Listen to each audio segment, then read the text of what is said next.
We are so excited to be here. We wanted to come in our first year of travel, but we didn't make it. And we thought it just kind of looked like a cool place to camp. This place is far more mysterious and fascinating than we expected. Today we're exploring the City of Rocks.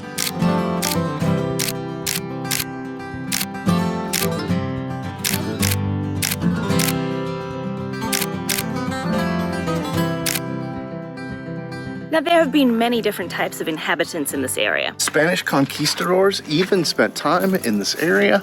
And apparently they carved crosses into the rock somewhere that some believe leads you to a buried treasure. Today, we're going treasure hunting. As we travel through these unique rock formations in City of Rocks, New Mexico.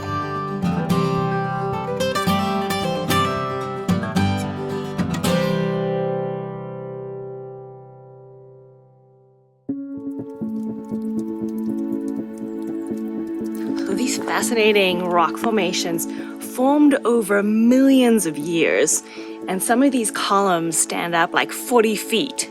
To put that in perspective, that's kind of like if we flipped our bus 90 degrees. Hopefully we never do flip our bus 90 degrees. Hopefully never flip our bus at all. City Rock State Park is located about 30 minutes north of Deming, New Mexico, 30 minutes south of Silver City.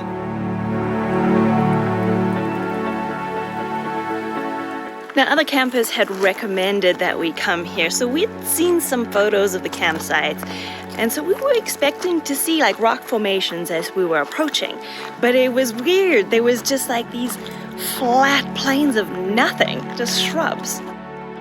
Until we got close enough, we came over this hill, and you look down over it. All of a sudden you see all the rocks just jutting up out, and you're driving right smack into the middle of it. And it truly looks like a city, because there's nothing else around, and then suddenly these buildings of rocks.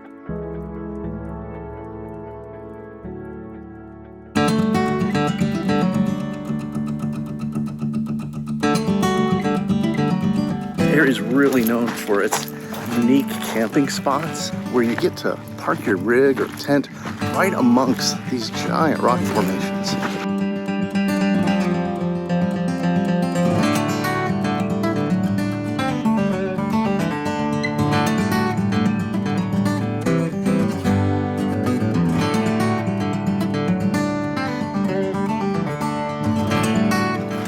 So cool, so many places you can camp right next to these massive rock formations.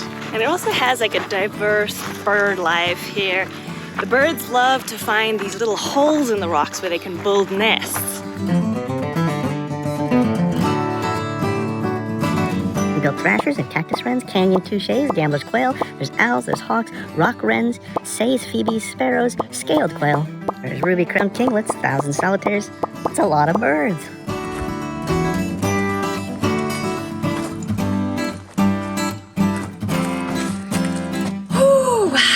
Turn around, Don. What a view.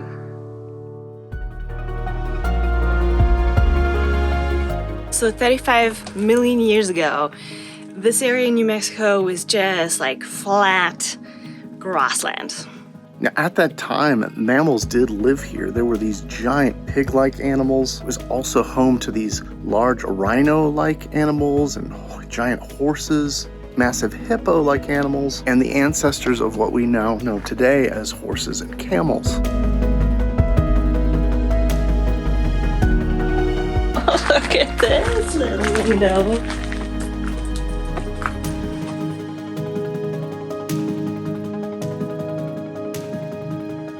So 35 million years ago, there was a massive volcanic eruption here. So the lava made this one big rock, basically, in the middle of nowhere. It took millions of years for rain, snow, wind to carve out these shapes in the rocks. And they're still changing today. Now, when the lava cooled, it left these cracks here, which were the weak points for all that erosion. And you can see these cracks everywhere you go. Some places they've been eroded away into what looks like giant city streets.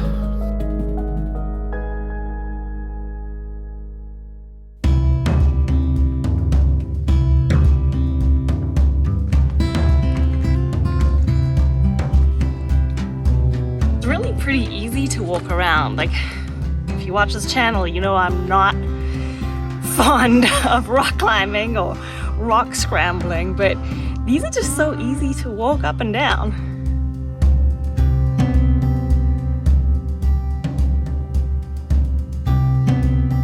That rock totally looks like it could fall down any moment, doesn't it? Like, how is it still there? Too close. Don't fall today. Not today, rock.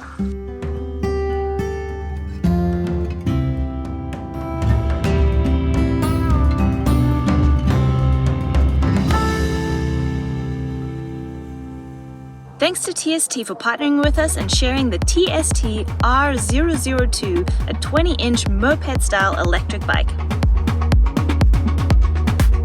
The R002 is a 1500-watt brushless gear motor paired with a 48-volt, 15-amp-hour lithium battery, which gives you the power and performance for commuting through city streets or enjoying off-road trails.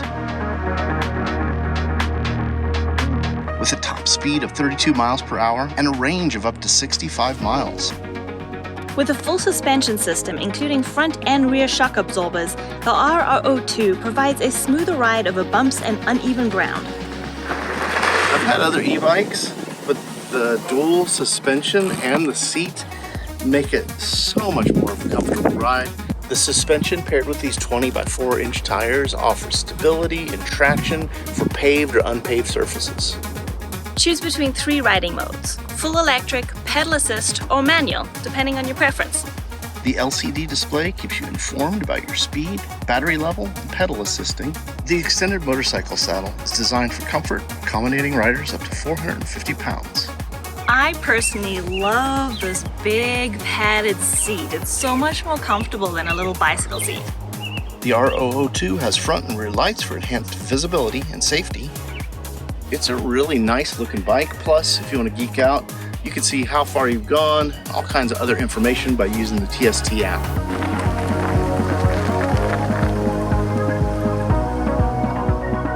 Now, TST has been kind enough to give you a discount offer. So click on the link below in the description and enter code MELAANDDONE to get an additional $100 off your order.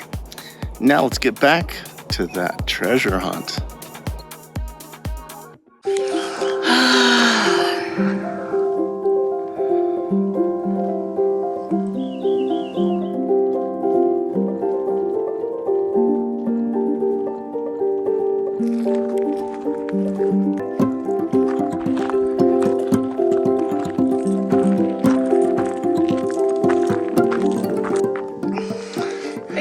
They just defy gravity to me. I just don't understand how that is balancing on that little rock underneath it.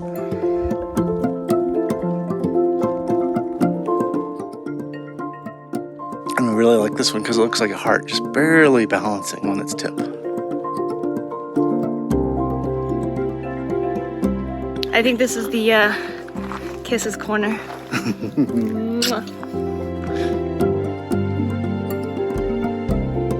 So we also know that the Mimbres Indians, I'm not sure if I'm pronouncing that right, but we also know the Mimbres Indians lived here in the City of Rocks because they found arrowheads and broken pottery and these grinding holes.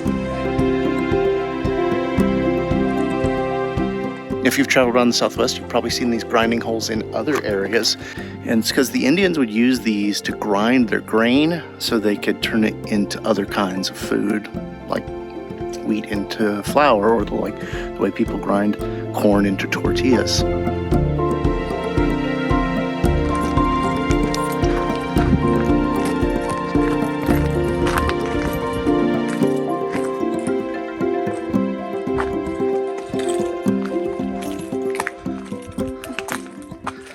Every day we kind of go out for a hike or two and we just randomly pick a direction and walk. And I'm sure if we lived here like permanently, we'd start to know like the landscape, but it just feels like a maze. It does, but that's kind of cool as a visitor because you just, like, you find something different every time. You're like, what? I haven't seen this before.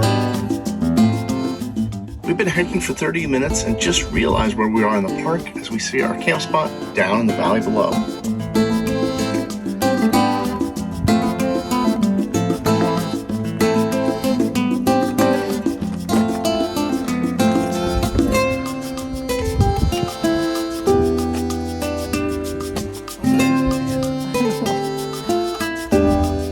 It's definitely a place kids, dogs, or those with a childish heart will enjoy hiking in. Yeah, our cats have just loved climbing these rocks.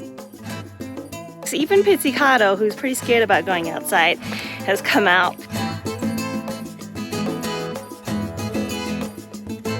Mister, he goes so far and climbs up these boulders to the point that he actually scares himself. He's gone so far. He just like kind of forgets because he's having so much fun, and then he like sees like, oh my god, I'm really high up, and then we have to rush home.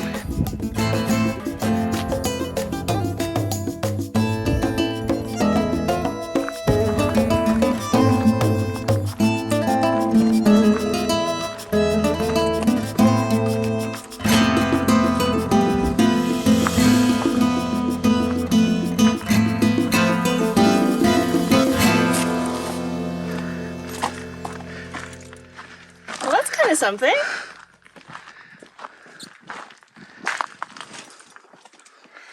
I mean, there's a cross in there. This one looks more like, I guess, well, no, it's still got a cross in there. There's just like, are those different kinds of crosses that have an X through them too? I don't know. That's the kind of thing that X marks the spot, as far as I know, as far as a treasure map. This one's more of a star asterisk pattern than just one single cross. I don't really know what we're looking for. And I don't know. Is that clogged in there, or is it like, there's some white stuff coming off of my finger. Well, I mean, that's all we've found so far, so I feel like we have to search this area a little more, don't you think? See if we can find anything else that looks like that? Yeah, well, let's head down this way. We haven't gone this way. Because it can't just be buried right here, right? There's no place. In the crack? There's no place to bury it. Yeah, I imagine that the crosses are basically just markings to help you lead your trail. You know, like as you said, it's a maze. So I'm thinking, bless you. So I'm thinking that there's got to be another one close by, right, to keep you on your trail towards wherever the treasure is. What do you think the treasure is? Let's head up this way here. I don't see any crosses. Oh, but here is the observatory. This is a dark sky area, and they have a observatory set up where they've got some powerful, not microscopes, telescopes? Telescopes? Microscopes? They got some powerful telescopes because you can see the beautiful night sky in close detail because it's so dark out here. Which is why all the campsites are actually named after constellations.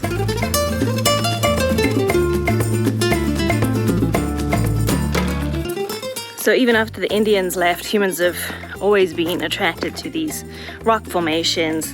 We know that the Butterfield Overland Mail Route came through this way. It was like a landmark on their route. And of course we know that the Spanish conquistadors came here because of the crosses they left in the rocks. Now you see, it like makes complete sense, like why the Indians would like live here. They got structures already, you know? It's like a nice place to like make your bed, right? I grew up in the Midwest, so I can say this guy here is fixing to fall off. There's like big chunks of the outer layer that are like falling off. Like look at this. You know? It's just like a hunks are coming off. Like, what if the crosses have like come off? That's not gonna make for a very good treasure hunt if the crosses are falling off.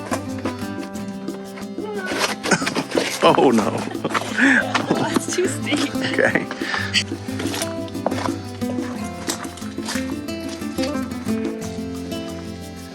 Oh, it's like nice cave-like feeling.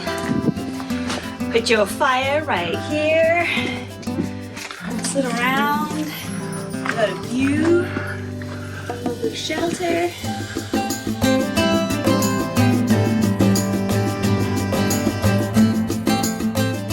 And we got a Flintstone bench. Place to take it easy. I think that's across. Where?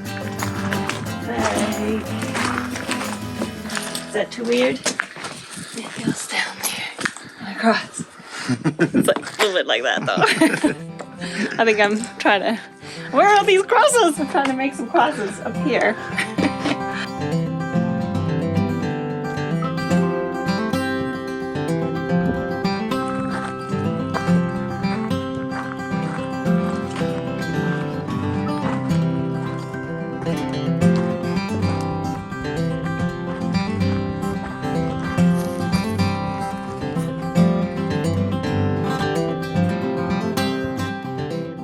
Well, we didn't find any treasures today. Wah, wah. But we are walking away invigorated. Yeah, after spending the last 4 months here in the winter in mostly Arizona at familiar places we've been to many times, it's exciting to explore someplace new. Yeah, this was fun. This place was on our bus life checklist, and I'm so glad we explored it because it really exceeded our expectations. Yeah, I think like you should put this on your list and come here when the timing is right for you. And if you find that treasure, maybe you can like cut us in a little bit because we told you about it.